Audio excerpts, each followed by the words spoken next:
the Walker of Ringside News, here with Hall of Famer Greg the Hammer Valentine. Greg, how you doing today? I'm better today than I was yesterday. That's good to hear. So you were trained by Stu Hart in the famous Hart Dungeon, and worked with the Sheik in Detroit. What were their styles like, and what was it like to train in the famous Hart Dungeon? Wow. You know, it's famous because he stretch guys down there, and they don't want to get in the business. They think it's fake, so he'd take them down there and torture them.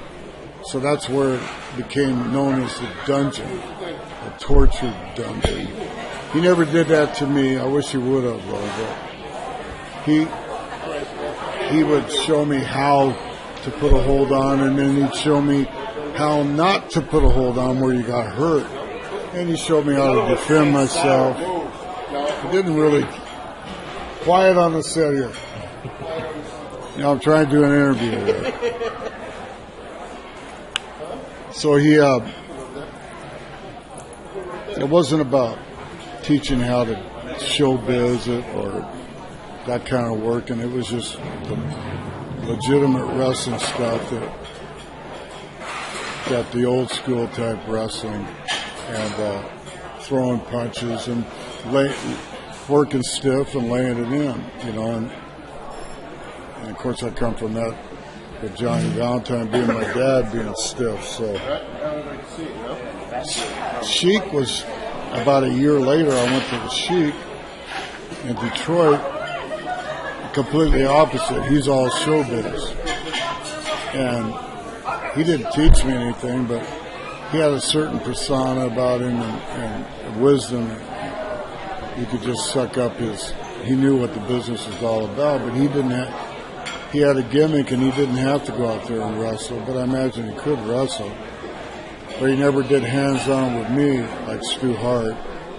But I stayed at his place for about 6 months, and he was a good friend of my dad's too. And so those two guys really brought me along, got me going in the business. And my dad opened the door, but you know he didn't do hands-on with me either. And my dad would just tell me stuff, do this, do that.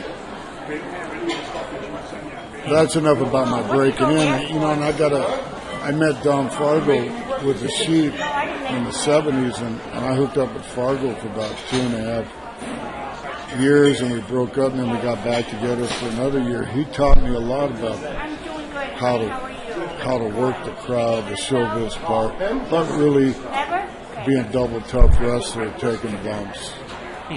Fargo was like he kind of worked like Ric Flair would, you know, the strut and all that. Yeah. I never could strut. Not really. not like they did. You had a couple of feuds with Bob Backlund for the WWF Heavyweight title in 1979, and then again in 1982 during Backlund's long run as champion. At either point, did you feel that you should have been put over or been the champion? Well, they treated me very well up there, and I wrestled for an hour long with Bob Backlund in Madison Square Garden, and that kind of made me in New York. They didn't give me the belt, but they go, hey, he could be the world champion. And Bob Backlund was a legitimate champion, NCAA champ, double tough son of a bitch. Nicest guy you'd want to ever meet, probably, you know. And we had great matches, and the second time around there was talk that they were going to let me have the belt, or at least give it to me for a while. Mm-hmm. And so it ended up being like a 30 days they held the title up, and I never got the big one. Wish I would have, but after that, Vince McMahon saw Hulk Hogan, and so that's who became the champion. I was in line. Yep. You left WWE in 1982, and then returned in 1984. What was the reason that you left and then came back 2 years later? Well, I did that transition several times. 79, I went up there for a year. And then Vince told me, you're going to stay this long and then you got to leave. That's the way it was. I want you to leave. I'm going to run you through. Think about leaving then. Mm-hmm. So it was about a year's time, right? Mm-hmm. Well, I know I can always go back to the Mid-Atlantic because they're the ones that booked me up there. George Scott sent me to New York in the first place. So he just called up and said, I'll be back. And so that's the way it was, you know. When I left Mid-Atlantic, I didn't let them beat me up and job me out or anything. I was a star. Mm-hmm. So when I come back, I always got a place in the Carolinas. Had my home in Charlotte, so it was a different concept back then. So I went back there for a year. In fact, when I left the first time, in 80, Vince says, okay, you're leaving here, but I want you to come back 8 months later. Mm-hmm. So that's the way it was set up. Hello. So, you know, I go back to Charlotte, I know I can go back to New York. Mm-hmm. I love the Mid-Atlantic, I love that, but let's face it, it's not New York City. And you're on top of the mountain when you're in New York. So I went back again, then I came back to the Mid-Atlantic again, where we did the Starrcade 83. I think Wahoo McDaniel was the booker then. And I worked there. I broke Wahoo's leg thing and all that. Then I went back to the WWF when it was really getting hot. Took the title from Tito and then WrestleMania 1 and all that stuff. It was good timing for me. And another thing, another prop for me was George Scott, the booker in the Mid-Atlantic, the one that sent me to New York in the first place. Vince hired him as a booker. And according to him, he's the one that came up with the name WrestleMania. George told me that on his dying bed because he had throat cancer. He said, I thought of WrestleMania. I don't know why, because him and Vince were together all the time. So he was right there, you know, like him and Pat Patterson later on. He's right there. Hi. Hi, how are you? Doing an interview. Good. I'm good. So, what was it like to be part of the first WrestleMania and defend the Intercontinental Championship against the Junkyard Dog? That's all good, man. Yeah. It's a great feeling. It's a great feeling. I should have been wrestling Tito Santana, but they didn't. They didn't want to end the angle there, and they were thinking that we're going to have to give Tito back the belt, and they could have done that. That'd been fine. Would have made the match mean more because Junkyard Dog, you know, I wrestled him and I mean, opposite styles, but I thought the match was good. It was good enough, and I made sure all my matches were good. And the people loved him, and then Tito ran in at the end. So, but that's not the question, I'm sorry, but being part of that was a breakthrough for wrestling, and it was big time with the media, and the media was big all over the world about this thing, and it was the first major pay-per-view for wrestling. There had been boxing ones, but this is, and you know what they told me? George Scott told me that they just broke even on WrestleMania 1. Oh, wow. But they made all their money back. After that, they'd made nothing but money. Yeah. Speaking of Tito Santana, you actually had a historical feud with him. You won the IC title, and then he won it back from you. He actually ended your longest reign with the title. You held it for 285 days. And you're in the top 10 as one of the longest reigns. You actually destroyed the title in a cage match after losing it. And to me, that's a big part of history with the IC title. Did you know then when you were destroying the title that the history that you were making? Well, I like the idea because I'm losing, and Tito's the finish was awesome too, where he was crawling over the top and I was crawling through the door and he kicks the cage. And it was a great friggin' match, if I have to say so myself. And doing a favor for Tito was my pleasure, especially the way it was done. But then he left, and then they told me about this idea. What do you think of it? That's what they wanted, and I loved it. So I ripped the hell out of the belt, beat it up, got all my heat back, and then I walked out, and Tito comes out and grabs the belt. It was great. It was classic. He grabs the belt and he looks at it, like a flattened taco or something, and he's crying, and it was fabulous. And we still made money wrestling each other after that, even though I broke his leg, everything. Great performer, Tito. My all-time favorite to work with, but I mean, I have some other ones that are right up down the top too, but I'd have to say he's number one because we wrestled each other for 3 years. Arriba. He's a good man. You had one of the bloodiest matches I had ever seen with the Hot Rod, Roddy Piper, with the steel chain match there, the dog collar match, I think it was. It wasn't a leather strap, but it was like an actual chain. No, the leather strap is...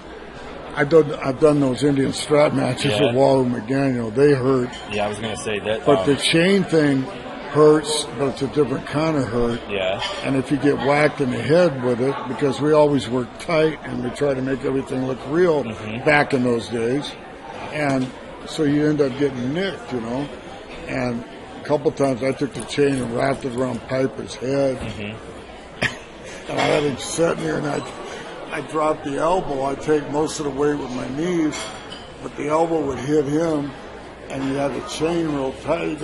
I could hear him go, "Oh, fuck, son of a bitch." And so I just hit him another one. I mean, it was 90% real. So, and then he got me back. I mean, he whipped me with that thing. Yeah. But I don't care, Here's the thing. As far as making wrestling look real, guys fucking throwing punches or a chain, you're gonna throw up your arms and block it, right? That's all it is. You block it. Some of the shots get through, but it looks like a real fight. It is a real fight. You want to fight me right now? I'm ready to fight. Okay. I want to fight. I love wrestling. I want to fight somebody. Andrew Anderson's here. I think he might take you up. No, I don't want to fight him. Nash is here. Goldust. I'm sure they'd be willing. Well, Goldust I've wrestled before when he was Dusty's kid. What was he? Dustin Rhodes? The natural Dustin Rhodes. Yeah, I wrestled him. Yeah. He's a good athlete. He's a real natural. And Oh. There it is. I just knocked Dustin out. That's what that was. Okay. I knocked him out all the time when I wrestled in WCW. Yeah. He's a good kid. So you've been in a lot of tag teams with greats like Ric Flair, Dino Bravo, Brutus Beefcake. And speaking of Beefcake, you formed the Dream Team in 85 and won the tag team titles off the U.S. Express in August of that year and kept them up until WrestleMania 2. Did you enjoy your time teaming with Brutus and Ric Flair and Dino? I enjoyed most of my time with Brutus because that team was over. I was the captain of the team. And me and Brutus had known each other before in Charlotte and stuff, and we hit it off. And he knew I was more experienced, and he was actually a fan of my dad's, Johnny Valentine, so he let me lead the way, and he followed. He was a good follower, and he ended up learning how to do it on his own. But he was on the crest of learning it, you know, working with Hogan, that new gimmick for Beefcake, and the people love to hate him, and they love to hate me too. But we had our fans, and I really enjoyed being with them. I enjoyed being with Flair, but Flair and me were competitive against each other. But we were still a good tag team, but sometimes he would stay in there too long. When you tag, you got to tag in and out. Don't try to steal the show. But he would. But I wouldn't let him. I'd get in there and grab a guy, and I wouldn't tag him in for a while. So, but that's not how you do a tag team. Yeah. In and out. And that's why me and Beefcake were good. And we had the Bulldogs, and they were hungry and thirsty, and they looked real, and they were real, and it all worked out really well. Awesome. After that, you and Brutus as a team broke up, and you formed the new team with Dino Bravo. Did you enjoy teaming with Dino? Because from what I read and what we had talked about, you said it was very hard to lead with him and as a tag team partner. Yeah, we didn't gel, and I don't think Dino ever was a tag team. First of all, Dino was a babyface all his life. Then he turned heel with the blonde hair. And he got that in single matches, but he never did tag team, and he would get away from me. I could control what I wanted. I got frustrated, and so I went to the office and told him I had it. I don't want to do it anymore. Basically, first of all, I quit. Yeah. I got on an airplane and flew home. They made me and Dino do a job for the Killer Breeze at Madison Square Garden. I got on the plane the next morning,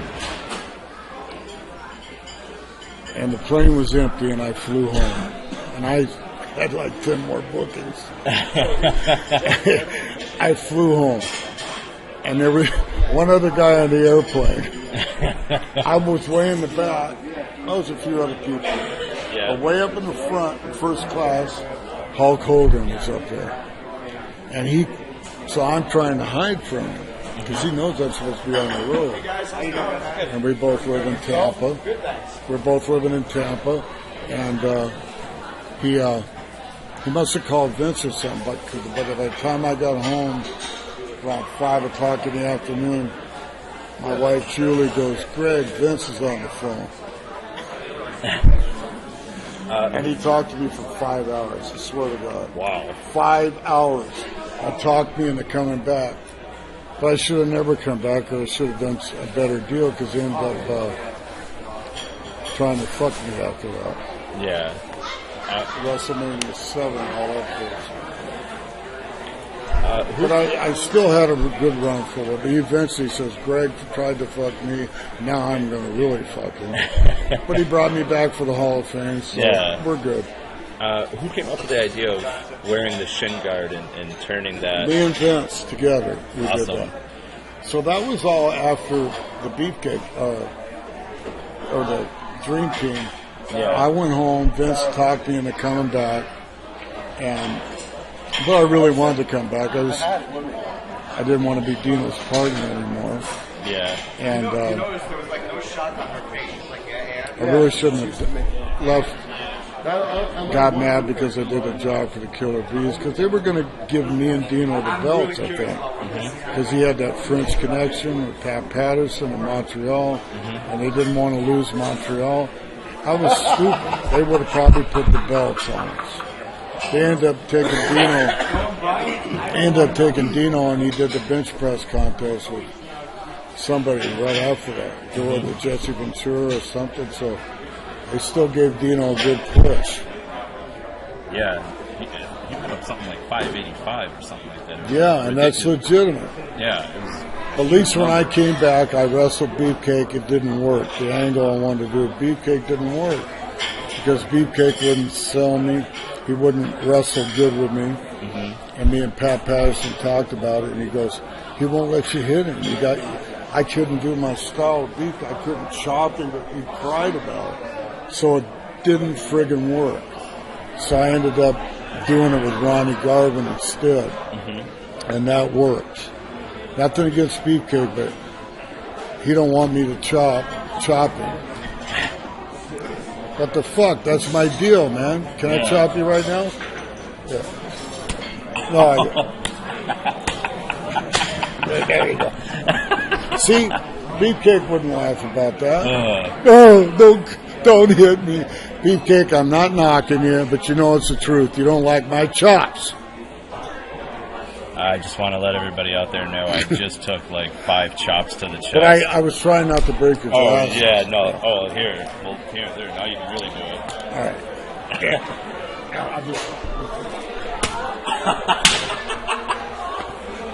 I got it warmed up a little. That hurt me too. Jesus Christ. That's got Thank you. That's good. That's got a good sting to it. Wow. Don't lose your glasses. How did you like teaming with the Honky Tonk Man doing the whole rhythm and blues? And do you feel that you guys should have won tag team both? Well, we were going to, and they hired the Road Warriors instead. We were lying to do that. They followed me around for a year. Jimmy Hart says, "Oh, baby, you got to dye your hair back." Because me and Honky did WrestleMania, what was it, 5? As I was blonde and he had the dark hair, and we wrestled the Hart Foundation.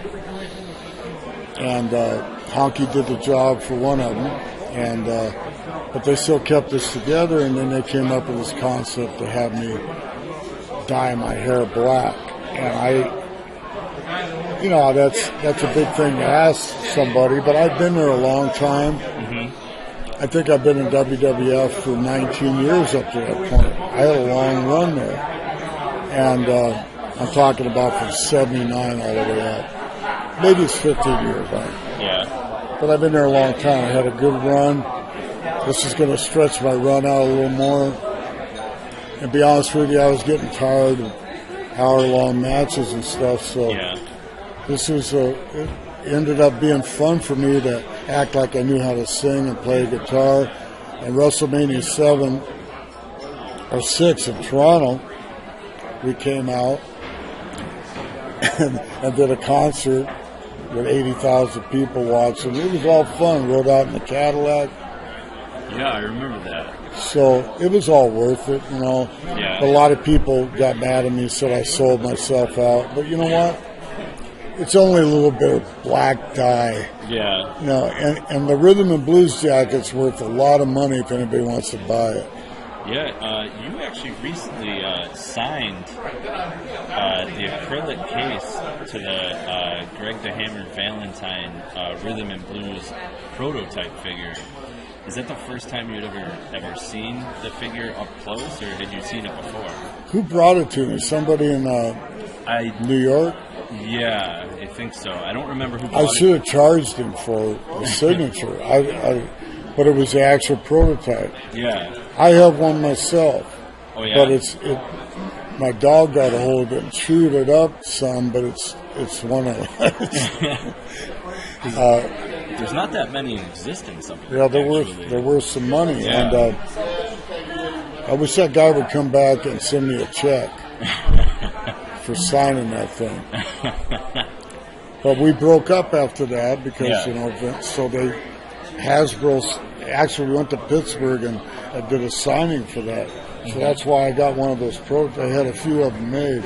So I had one, and then they stopped production of it. So then they ended up doing the shin guard thing. Yeah. So they made another doll. How did it feel to get the call for the WWE Hall of Fame, especially when the Hall of Fame had been absent since 1996? You were part of the first class back 15 years after the fact. With guys like Gene Okerlund, Jesse Ventura, Tito Santana. It was a big class. what was that like to be part of that first class battle? Well, it was fantastic, and he called me. I was out in Arizona at an athletes convention in Phoenix, and asked me, it was Vince himself calling me. Mm-hmm. It was good to hear from him. I hadn't talked to him in a long time, and he asked me if I would. I said, "Would you like to be in the Hall of Fame?" I said, "You bet." He said, "Well, we want you to come to New York City, and it's going to be in 2004, and this is like a year before that." Mm-hmm. So he always knew what he was doing and direction he was going with. But the Don Morocco was there in that class, and Tito Santana, Jesse Ventura, Bobby Heenan, John Studd, Pete Rose, a couple other guys. Well, did I say Tito? Man.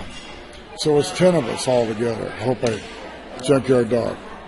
Both John Studd, but both of those guys had passed away, so their daughters and sons were there to accept the award. And it was in Madison Square Garden. It was a big deal. In WrestleMania 20. It's a big deal.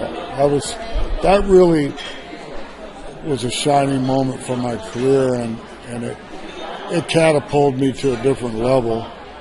And now there's all kinds of guys in the Hall of Fame, but it's still well respected. I think about 5 a year going in now, not 10. Mm-hmm. Yeah.